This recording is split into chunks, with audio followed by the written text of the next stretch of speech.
future's not made.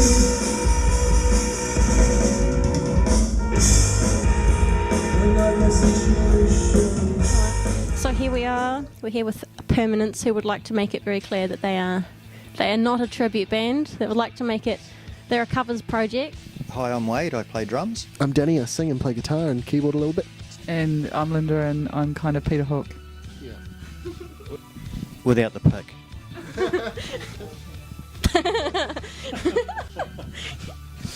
Well, how did you guys get started? I sort of was doing a yearly tribute, Ian Curtis tribute, just sort of DJ nights, and I thought I'd be great to actually get a band together and play. So advertised, and these were the only two people that actually applied.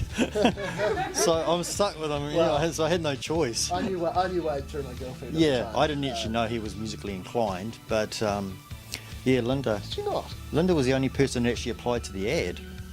Yeah, which seemed a miracle at the time, actually. Because I'd wanted to get back playing music again, and Joy Division was a huge passion. So it was here was me trolling by absolute chance, because I wouldn't do it normally, the old rock shop ads, and someone wanting to play Joy Division, which was the not the done thing in the 80s, but it was like enough time gone by that we figured we could do that. Yeah, it's cool now. Yeah. When it would have been, what, how many years ago? We started 2008. Yeah, I was going to ask how long have you been going for now? So since 2008? Yeah, we practiced for pretty much 5 months before our first gig because we wanted to nail it. Yeah, wow. Yeah, so we knew that there'd be a lot of people that'd be very critical about how we pulled it off. Yeah. So we made sure that we did a good job, tried to replicate the sound as best we could. And, Yeah. we thought it was going to be a one-off for the hell of it, Yeah. but then we got asked back. So then we just kept on getting asked back. Yeah. So we're we still just sort of playing. kept doing it. Yep. Yeah, so it was just a one-off for the Ian Curtis tribute as a band, and that was it. But 5 years later, we're still playing. Wow. Our first time in Wellington, which we're really excited about. Oh, yeah. So yeah. So Yeah, I feel like I remember seeing you guys play like what feels like ages ago now in Dunedin, I think it was. Oh, yeah. Yeah. yeah, oh, at Queens. Refuel. Oh, was that the Quake Fest? Oh, I don't. Something like that, yeah. Yeah. Speaking of the Quakes, I guess has it been difficult playing gigs in Canterbury? Like, are there fewer venues than there used to be? Yeah, it's really hard. Like, there's only really a couple of venues that you can play at, and unfortunately, like, I think people sort of have a bit of an attitude that there's nothing on. So even when there is stuff on, people just kind of don't go out. So it's really hard to get people along to stuff. But so like for a while it was a bit depressing, but we've done heaps of out of town gigs in the last year or so, and it's just been amazing. It's been a good opportunity to get out and sort of, you know, expand our audience, as it were. So like you're on tour at the moment, aren't you? So where have you been so far, and like where are you going next, and how's it going and stuff? We use the word tour very loosely. We're playing one city a month. So we played Dunedin last month, we're playing Wellington this month, and Auckland next month, because yeah, it takes us that long to recover between gigs. Do you think you've brought your own style into the music, or do you try and keep it as similar as possible? Originally we tried to replicate it exactly, but after doing it for 5 years, we try and, you know, maybe add an extra chorus, and also for Dan, he's sort of started, you know, altering some of the phrasing and some of the vocal deliveries, so which is really cool, because you can't sing really low and monotone for a whole night.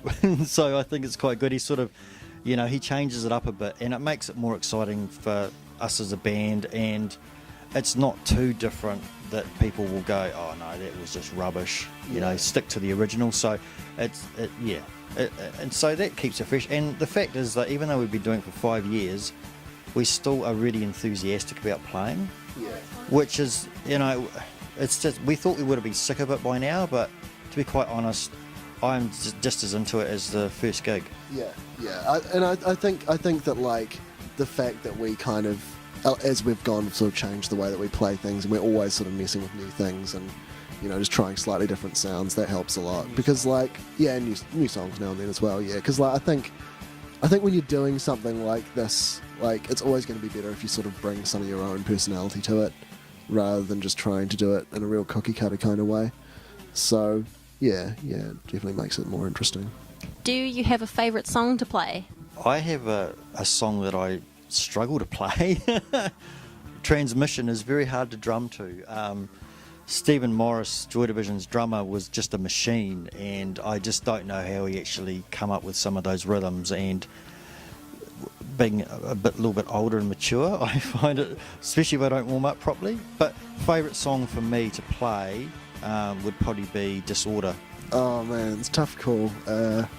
I might have to give a couple. I really like doing New Dawn Fades because it's real epic and sparse and like, yeah, it's real intense. And probably Interzone because it's just real cool rock and roll and ridiculous.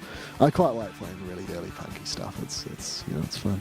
So yeah, I like listening to 24 Hours. So there's part of me that likes playing that, and then I'm a bit like Danny, quite like the punky stuff like Leaders of Men, and then the darker stuff maybe like Exercise 1 to play.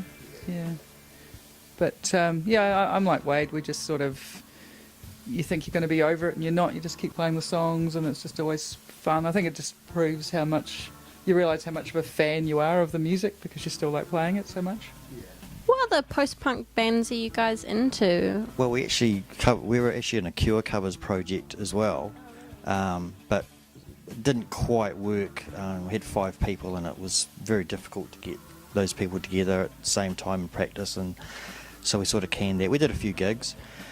But I am a big Cure fan. The Smiths. It's mainly 80s stuff. There's not much modern music that I actually really like.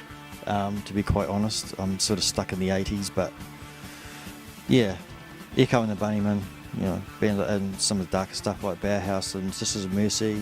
I love that sort of stuff. So yeah. Yeah, I was just going to say Echo and the Bunnymen as well are a big one for me. Probably my favourite 80s post-punk band. Chameleons, stuff like Bauhaus, Sisters of Mercy, Susie and the Banshees, The Cure. Also a lot of modern stuff, Interpol, White Lies, Block Party, Editors, really like Editors.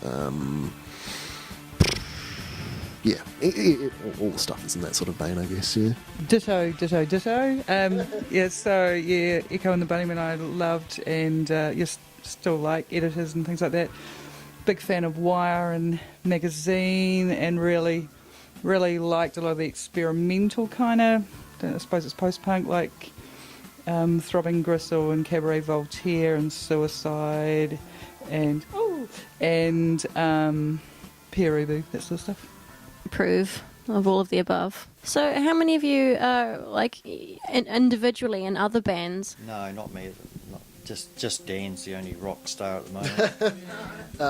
I've got another project called Radar Angel. It's kind of, I like to call it post-apocalyptic new wave.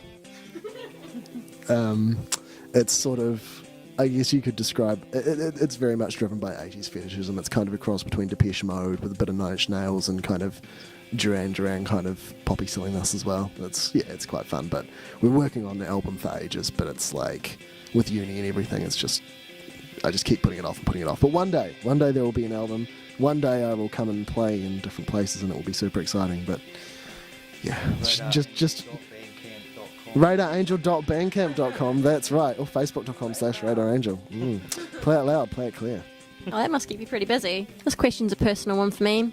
What do you think of all, if you've seen them, what do you think of all the Joy Division rip-off t-shirts that they are selling in shops like JJ's and on the internet and stuff, like if you've seen them? Because I have, certainly everywhere, lots of them. And it's just become, it seems to have become like a bit of a kind of fashion icon thing, like the logo. And is there anything you would like to say to the people who wear these things without actually knowing anything about the band? There was actually a spate of that probably 10 years ago where everyone was wearing Ramones t-shirts and they didn't know who the Ramones were. But I mean, and I got a bit sort of, anti about that. But at the end of the day, I mean, people can wear what they want to wear, and I mean, the guy today was wearing an Unknown Pleasures t-shirt, and I stopped him in the street and said, "Oh, there's a Joy Division covers band playing tonight at Bodega. You're going to come?" And he looked at me as if he didn't even know what the hell I was talking about. So obviously he probably didn't know who Joy Division was, but he was wearing the t-shirt. But when I see the shirt, it's such a unique, iconic design that, I mean, I think you could have people that just appreciate art to wear the t-shirt just as an art piece because it is that iconic. So it doesn't bother me. It's like Bauhaus face symbol, Sisters of Mercy symbol. I mean, it doesn't bother me because it's actually cool artwork. Yeah. So, I mean, you can see it from that perspective. You don't need to be into the band. I think like Peter Saville, who's the designer for Joy Division, like his design has been super influential. So I think it's cool because his art's great. So, whatever. Like, I mean, yeah. The Mickey Mouse Unknown Pleasures was That was fantastic. weird. But they pulled it pretty quick, so hopefully not too many people bought those. They'll be worth bomb on eBay. I go with the all publicity is good publicity, so it gets people maybe curious and talking about it. And then I've actually bought the Crass one, so The Crass one? yeah, I can't complain. What's the Crass one? The weird Crass combination of Crass Mickey Mouse and when Crass kind of bombed the Disney version. So what are your plans for the future? Auckland next month. Auckland, and then I don't know. I guess we'll do Dunedin again at some point. And now that we actually have a fourth member now, Linda's daughter Mayan, who's playing keyboards for us, who's awesome. Unfortunately, couldn't make it up north, but yeah, now that she's in the band as well, we're thinking we might try and do some more of the Cure stuff again. Maybe resurrect our other project, Primary. I think. Yeah, I mean, we've talked a lot about doing a whole bunch of stuff. We talked about just doing some other post-punk covers and various things, but just take it a day at a time, see what happens. Yeah, I think we just keep on playing while Danny's in the same location because, he's a bit flighty. Yeah, well, one of these days I'm probably going to move to Melbourne or something, Everyone moves to Melbourne. Yeah. I mean, as long as we get audiences coming to see us play, we'll keep playing. As soon as they stop coming, we'll just end it. Finally, what can the crowd expect from tonight's gig? Well, Dan had these two massive Burger King burgers that was all meat. So you might see him writhing around in pain at some stage with intestinal problems. But, But, I mean, this gig's been 3 months in planning. So we're here. We don't know when we'll be back. So we want to give it our all. And we're playing 2 sets, so we're pretty much playing all of Joy Division material. So, we just give it all and play hard and hope people enjoy it and dance as well. We had a bumblebee die on our set list in Nelson, and it died on, what song It was was 24 hours. It was some depressing shit. it was.